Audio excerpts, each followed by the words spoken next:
From the early 1950s until the late 1960s, few symbols signified both glamour and luxury more than Pan Am.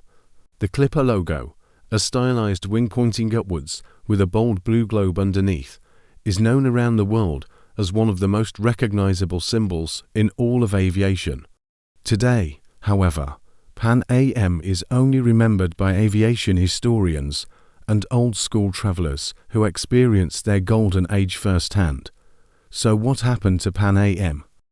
How did they go from being a pioneer of commercial aviation and the darling of American capitalism to completely disappearing from the skies? Welcome to my channel. Today we are looking at the fall of Pan Am. You won't want to miss this. Founded in 1927 by Juan Trippe, Pan Am began as a small operation flying between the United States and Latin America.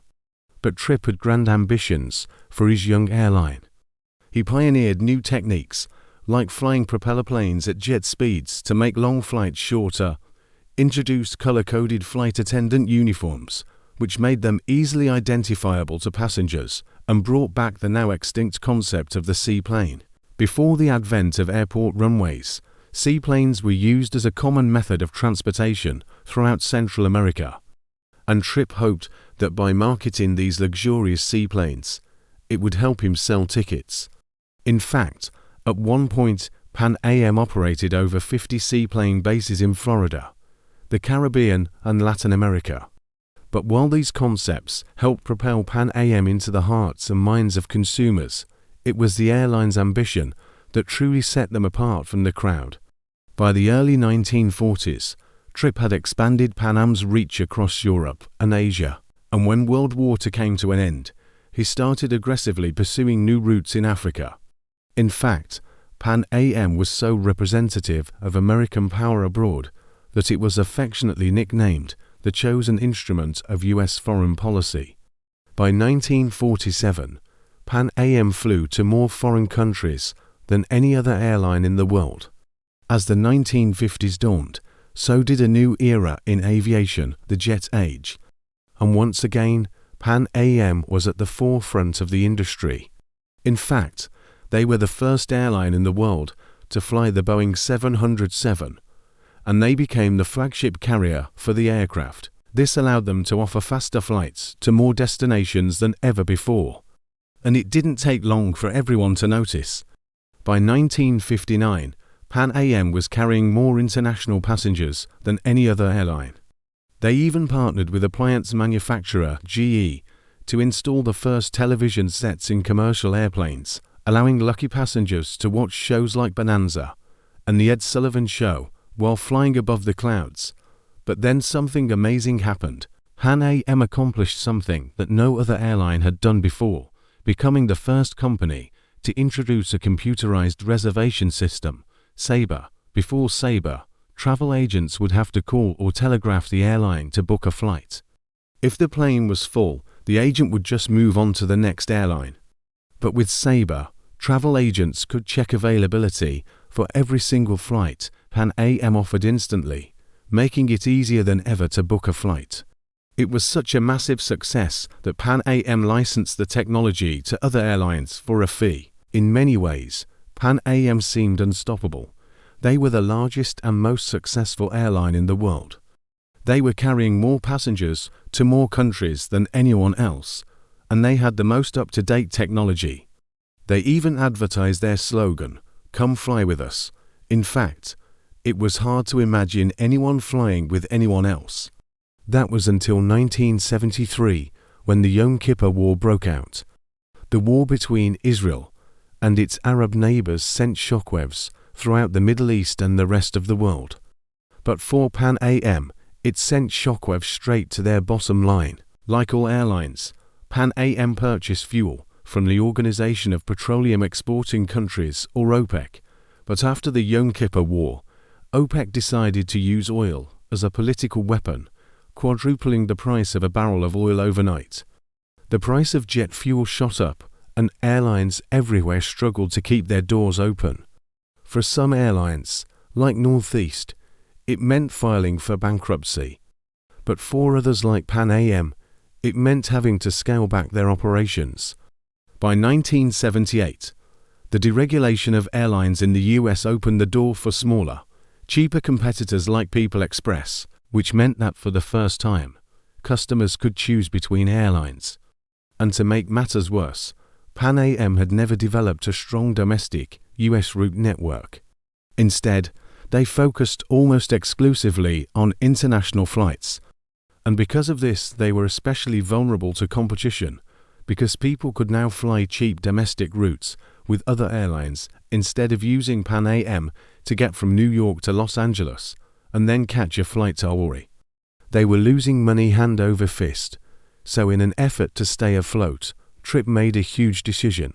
He would purchase National Airlines, a small discount carrier based in Florida.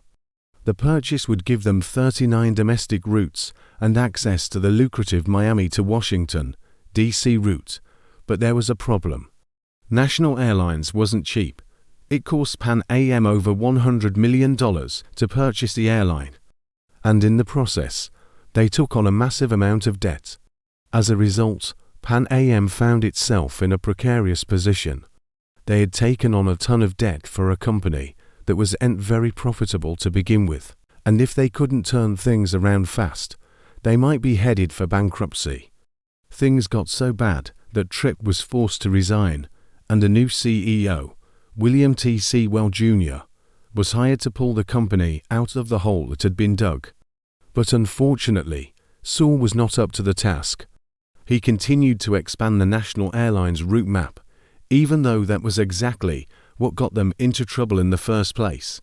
To fund these expansions, he took on even more debt, mortgaging everything he could. In fact, by 1984, Pan Am owed over $1 billion.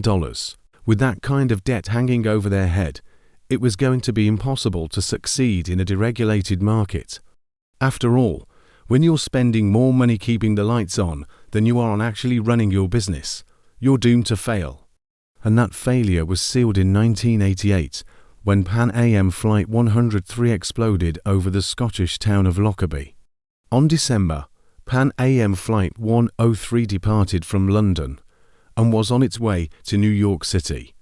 On board were 243 passengers and 11 crew members, but 40 minutes into the flight, the plane exploded in mid-air, killing everyone on board. It was one of the worst disasters in aviation history.